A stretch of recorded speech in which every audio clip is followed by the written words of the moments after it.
Yo trabajaba de camarógrafo en el programa de Art Attack en la época donde conducía Rui Torres y las grabaciones se hacían en Londres. Él era muy dedicado y le encantaba su trabajo, además se llevaba bien con todos en la producción, siempre cuando se terminaba de grabar un episodio platicaba con él o hacíamos comentarios del programa, qué parte le gustaba más de programa, en fin, el tiempo volaba muy rápido en charlar. Se podría decir que yo era su mejor amigo, sin presumir mucho, incluso me contaba sobre su familia pues él tenía una hija recién nacida. Se le iluminaba la mirada cada vez que hablaba de ellas y fotos de ella tenía y me las mostraba, pero se sentía muy triste pues casi no sabía nada de ellas, las extrañaba muchísimo. Yo le decía que no tenía nada de qué preocuparse si él les enviaba cartas para hacerles saber que estaba bien. Aceptó mi propuesta y comenzó hoy mismo. Cada día le enviaba una carta a su esposa y esta le respondía y también le enviaba fotos de su hija, que era lo que más quería en el mundo. ¿Cómo no apreciarlo, no lo creen? Un hijo es lo más maravilloso que el ser humano puede recibir. Rui también me contaba que estaba estudiando ingeniería en telemática pues su carrera como actor no era lo único con lo que pudiera tener éxito, pero me decía que solo iba a estar trabajando un tiempo con Disney Channel y después regresaría a México para terminar sus estudios. Yo admiraba en parte a Rui por los sueños que tenía para darle lo mejor a su familia. Él era muy feliz. Hasta que los problemas comenzaron. Un día mientras grabábamos un episodio dimos la primera pausa para darle un descanso a Rui, en ese momento llaman por teléfono.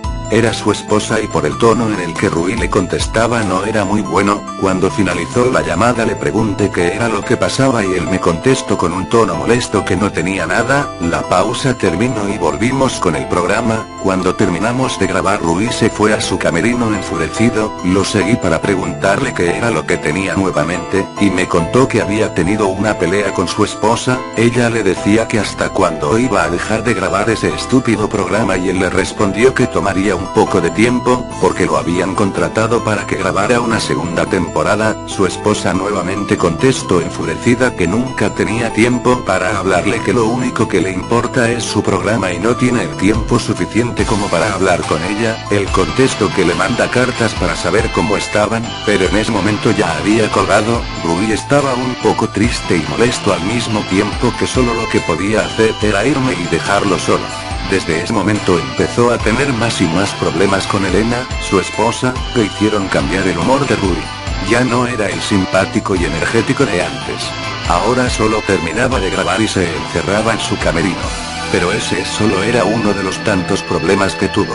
En el 2002 ya estábamos grabando la segunda temporada, y al parecer todo volvió a la normalidad, y Rui se veía más contento, y todo su coraje había desaparecido, pero fue por solo un momento. Un sábado por la tarde estábamos Rui y yo en su departamento charlando, cuando su teléfono suena, él contesta, y se queda callado, su mirada comienza a cambiar hasta que emite un grito leve, y cuelga el teléfono, se altera demasiado y yo le pregunto que sí, qué le pasaba. Estaba muy alterado y daba vueltas por todos lados. Vuelvo a preguntarle qué le ocurría y él me contesta con un nudo en la garganta: mi hija está muerta. Yo me quedé sorprendido, no lo podía creer yo también, y le dije que tal vez se trataba de una broma. Y él me decía que no, le habían hablado del hospital preguntando por un tal Rutilio Torres, al cual afirmó, y fue cuando le dijeron que su hija había sufrido una fuerte pulmonía de la cual no pudieron hacer nada. Él lloraba desconsoladamente y culpaba de todo a Elena, era lo único que hacía. Tuvo que irse a México para que él declarara por el cuerpo de su hija, para saber si no se trataba de otra persona, pero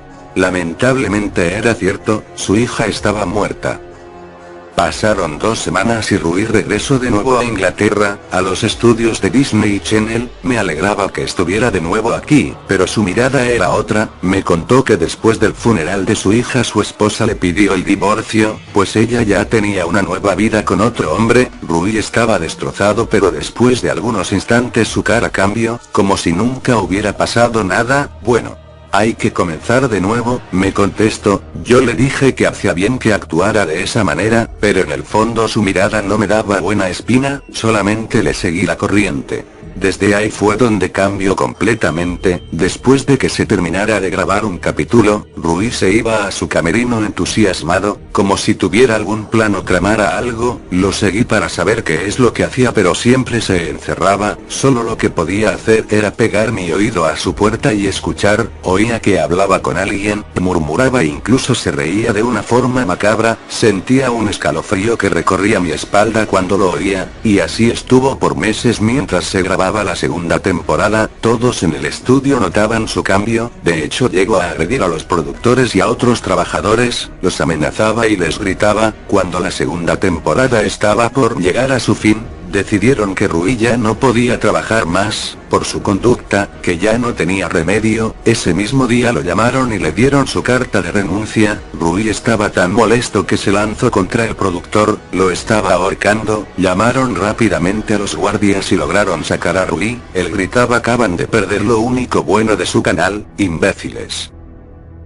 Gritó por todo el estudio hasta que no se escuchó ni una sola palabra más. Muchos trabajadores renunciaron por la conducta que Rui tenía, y los que quedaban temblaban del miedo y rezaban para que no les hiciera daño. Yo solamente guardaba la calma y trataba de no causarle muchos problemas. Nunca me imaginaría que perdería a un colega, aunque yo seguía trabajando ahí.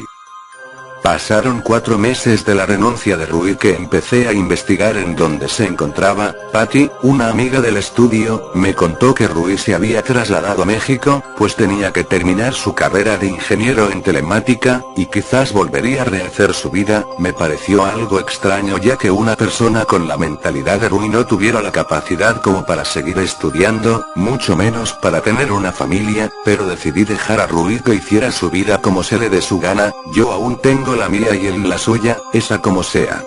Varios días después, cuando llegaba del trabajo, sonaba el teléfono, contestaba pero no se oía nada, contestaba pero era inútil, nadie contestaba, hasta que colgaba el teléfono. Las llamadas continuaron por meses, hasta que dejé de recibirlas, pero ahora ya no me molestaban por teléfono, ahora era por correo. Me enviaban alrededor de 200 mensajes por día y lo único que decían era: ayúdame, estoy solo. Pensaba que se trataban de virus o basura que la gente envía, así que solamente las ignoraba y las borraba, hasta que un día me llegó el mismo correo pero tenía algo diferente. Fui más abajo del mensaje y este tenía escrita una dirección. De nuevo me dije a mí mismo que eran solo correos basura, pero me picó la curiosidad y anoté la dirección. Salí de mi casa y seguí la dirección, hasta que me llevó a un edificio. La dirección además tenía el número de la habitación a la que debía entrar. Entré al edificio y comencé a buscar la habitación 203, subí las escaleras hasta que finalmente la hallé. Me paré enfrente de la puerta y comencé a tocarla. Para mi sorpresa no contestaba nadie, así que tomé la perilla de la puerta para comprobar si tenía candado. Cuando toqué la perilla, de repente sentí un escalofrío recorriendo toda mi espalda, y podía sentir un ambiente negativo. Se sentía pesado y sofocaba. Le di vuelta a la perilla fácilmente, lo que decía que la puerta no tenía ningún candado. La abrí lentamente, para lo que descubrí era un departamento desordenado y sucio. Caminé por la sala pero era difícil ya que había muchas cosas tiradas en el piso, además apestaba como si un animal hubiera muerto, hasta que llegué a una puerta. La abrí lentamente, no podía creer lo que veía, estaba el cadáver desnudo de una persona. Me horroricé demasiado, me acerqué lentamente para ver de quién se trataba, me paré enfrente de él.